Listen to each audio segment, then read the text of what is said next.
Hi అండి, చెప్పండి. పవన్ కళ్యాణ్ గారు ఒక వృద్ధ మహిళను హగ్ చేసుకున్నారు. ఆవిడ ప్రేమనంతని ఆయన యాక్సెప్ట్ చేశారు. అది కొంచెం వైరల్ అవుతుంది వీడియో. నేను మరి అప్పట్లో జగన్ అయితే ట్రోల్ చేశారు, ఇప్పుడైతే పవన్ కళ్యాణ్ని ఒక రకంగా చూస్తున్నారు. ఏంటంటారు అప్పుడు ఇప్పుడు తేడా? అదే అండి, ఇప్పుడు కొంతమంది సోషల్ మీడియాస్లో పవన్ కళ్యాణ్ అంటే పడిన వాళ్ళు, కొంతమంది యాంటీ ఫ్యాన్స్ ఎవరైతే ఉంటారో వాళ్ళందరూ కలిసి ట్రోల్ చేయడం జరిగింది తప్ప రియల్ ఇండియన్స్ ఎవరైతే ఉంటారో వాళ్ళకి తెలిసి ఆ పెయిన్ ఏంటనేది. సో హగ్ చేసుకున్నాడు, సో ఆయన మా బాధను ఓదార్చాడు అనమాట. సో వాళ్ళు ఎట్లా చూడడం అనేది కరెక్ట్ కాదు. అంటే నెగిటివ్ ఎలాంటి విషయాలు ఎప్పుడు నెగిటివ్ అయినా తప్ప పాజిటివ్గా చూడడం రాదంటారా జనాలకి కొంతమంది? అదే అండి, మంచి విషయంలాగా యూట్యూబ్ ఛానల్స్ అని బ్యాన్ చేస్తే దైత్యం వదిలిపోద్ది అనమాట. ఇలాగ ట్రోల్స్ చేయడం, అవి చూడడం, వ్యూస్ కోసం చూడడం తప్పితే ఏం లేదు. సో ఇలాంటి వాటికి మంచి విష్ణు గారు కరెక్ట్. నెక్స్ట్ గన్ ఉంటుంది, ఆ గన్ అయితే డైరెక్ట్ వెళ్ళి ముద్దులు పెట్టుకుంది. సో దాని గురించి ఎవరు ట్రోల్ చేయలే, దీని గురించి ట్రోల్ చేస్తారు. సో చాలా బాధాకరంగా ఉంది. అంటే యూట్యూబ్ ఛానల్స్ ఏం చేసినా ఇందులోనే కొంతమంది అదే ఎవరో కొంతమంది ఏదో కొద్దిమంది ఉన్నారని అన్ని ఛానల్స్ వాళ్ళు లేవు కదా.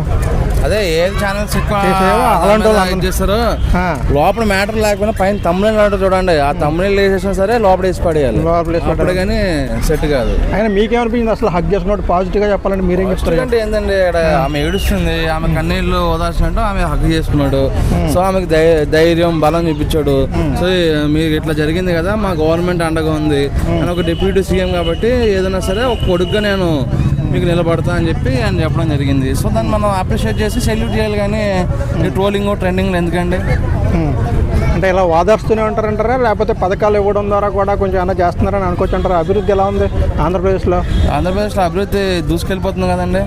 ఆల్రెడీ అమరావతి అయితే ఒక రేంజ్లో వెళ్ళిపోయింది ఆల్రెడీ. అంటే సెంట్రల్ గవర్నమెంట్ మోడీ గారు నిధులు ఇవ్వడం కానీ, మోడీ గారు రావడం కానీ ఇలానే చేసి అమరావతిని అయితే నిలబెడుతున్నారు కదా. సో పోలవరం దాని పనులు చేసుకుంటుంది. సో అభివృద్ధి ఎక్కడ తగ్గింది? సో ఇంతకు ముందులాగా డ్రైవర్లు వాళ్ళకి డబ్బులు ఇవ్వడం కాకుండా రియల్ అభివృద్ధి ఏంటనేది జరుగుతుంది అనమాట. ఇంకా నిజంగా అభివృద్ధి జరుగుతుందంటారా? అమరావతి ఎప్పటిలాగా పూర్తవుతుందని వాళ్ళు చెప్పినట్టుగానే అవుతుందంటారా? పోలవరం అలాగే అన్నారు, 3 గవర్నమెంట్లు మానేవి తప్ప పోలవరం పూర్తి కాలేదు. ఇప్పుడు మళ్ళీ అమరావతి అప్పుడు చంద్రనాయుడు గారు మొదలెట్టారు, ఆయన సగం పనులు చేశారు. ఇప్పుడు జగన్ గారు ఆపేశారు, ఇప్పుడు మళ్ళీ ఈయన వచ్చారు. అవుతుంది అంటారా? 3 గవర్నమెంట్లు మారి పనులు ఆగట్లే అంటే కాన్స్టెంట్గా ఒకటే గవర్నమెంట్ ఉంటే కనుక దాని వర్క్ అయిపోయింది. సో గవర్నమెంట్ చేంజెస్ అవ్వడం వల్ల వర్క్స్ పెండింగ్ అవ్వడం జరగచ్చు కదా. సో ఇంకోటేమో లాస్ట్ 5 years రాజధానినే పట్టించుకోలేదు, 3 రాజధానులు అన్నారు, అసలు దాన్ని మూస లేకుండా పోయింది. సో ఇప్పుడు అమరావతి డిక్లేర్ చేసేసారు, సెంట్రల్ నుంచి నిధులు రావడం జరిగింది. సో డిప్యూటీ సీఎంగా పవన్ కళ్యాణ్ ఉన్నారు, చంద్రబాబు నాయుడు గురించి ఆల్రెడీ మిషన్ 2027 చెప్పడం జరిగింది కదా. సో దాని దగ్గర వర్క్ అయితే 5 సంవత్సరాల్లో ఒక రాజధాని కట్టలేమంటారా? 5 yearsలో ఒక రాజధాని కట్టలేదంటే కనుక దాని తగ్గట్టు మన సెంట్రల్ గవర్నమెంట్ ఫండ్స్ అని ఇవ్వడం జరిగి సో అందరూ కూడా పాలు పంచుకుంటే బెస్ట్. బట్ ఇప్పుడు ఉన్న సిచ్యువేషన్లో రాష్ట్రం అనేది దివాళీ తీసింది. సో ఇప్పుడు వచ్చిన ఫండ్స్ ఇంట్రెస్ట్లు కట్టడానికి సరిపోతుంది. సో ఇప్పుడు చంద్రబాబు గారు స్ట్రాంగ్గా ఉన్నారు కదా, ఈయన మద్దతు లేకపోతే అక్కడ గవర్నమెంటే కూలిపోతుంది. ఇప్పుడు నిధులు రాబట్టడం కూడా ఈజీనే. మరి అలాంటప్పుడు ఈ టర్మ్లో చంద్రబాబు గారి హయాంలో ఆయన 3 సంవత్సరాల్లో ఎప్పుడూ చెప్పారు అయిపోతుంది అని మీరు నమ్మకంగా చెప్పగలరా? అయిపోతుందని నమ్మకంగా చెప్పగలరంటే ఒకసారి ఆల్రెడీ మోడీ గారు చెప్పారు, నేను రాజకీయం నేర్చుకుందే చంద్రబాబు నాయుడు గారు అని చెప్పి. సో టెక్నాలజీ ముందా బాబు గారు ముందంటే బాబు గారు ముందంటారు. సో ఇంతకుముందు ఆయన డ్రోన్స్తో కూడా చాలా చేయడం జరిగింది.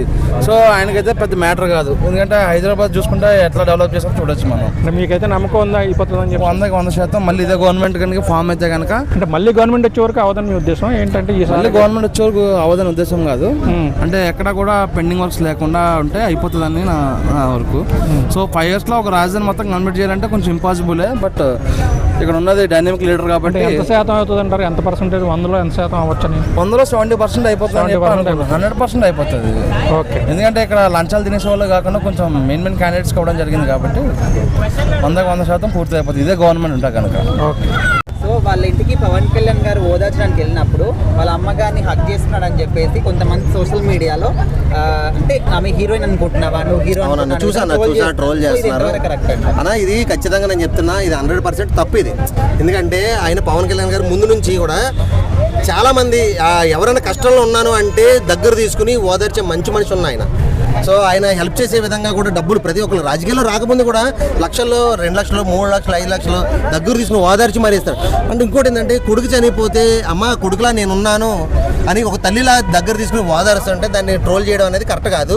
అంటే ఇంకో విషయం ఏంటంటే నేను ఇక్కడ మాట్లాడేది దేనికోసం అంటే జగన్ మొన్న వెళ్ళినప్పుడు జగన్ కూడా నవ్వుతూ ఉన్నాడు, శవం దగ్గరికి వెళ్ళినప్పుడు నవ్వుతూ ఉండడం ఇలా అలా అని చెప్పి కొంతమంది ఆయన ట్రోల్ చేస్తున్నారు. సో దాన్ని వీళ్ళ మనసులో పెట్టుకుని పవన్ కళ్యాణ్ మీద ట్రోల్స్ అన్ని స్టార్ట్ చేశారు. సో నేను ఏమంటాను అంటే ఒకరు ట్రోల్ చేసుకోవడం కాకుండా ఇలాంటి విషయాల్లో సరే మీరు సినిమాల్లో చేశారు, రాజకీయాల్లో చేశారంటే అది ఓకే, అది వేరే విషయం. కానీ ఓ తల్లి కొడుకు చనిపోయి, కొడుకు కూడా ఎవరి కోసం ఊరికే చనిపోవాలా, దేశం కోసం మన కోసం ఆయన ప్రాణం పెడితే ఆ వీడియోల మీద కూడా మీరు ట్రోల్ చేయడం అంటే మీ ఇంత దారుణమైన వాళ్ళు ఇంకెవరు ఉండరని అనుకోవాలి. మీరు జగన్ మీద ట్రోల్ చేసినా అంటే పవన్ కళ్యాణ్ మీద గారు కానీ ట్రోల్ చేసినా కూడా మీ అంత దారుణమైన మనుషులు వేరే వాళ్ళు ఉండరు అని డెఫినెట్గా అనుకోవాలి. అది కరెక్ట్ కాదు.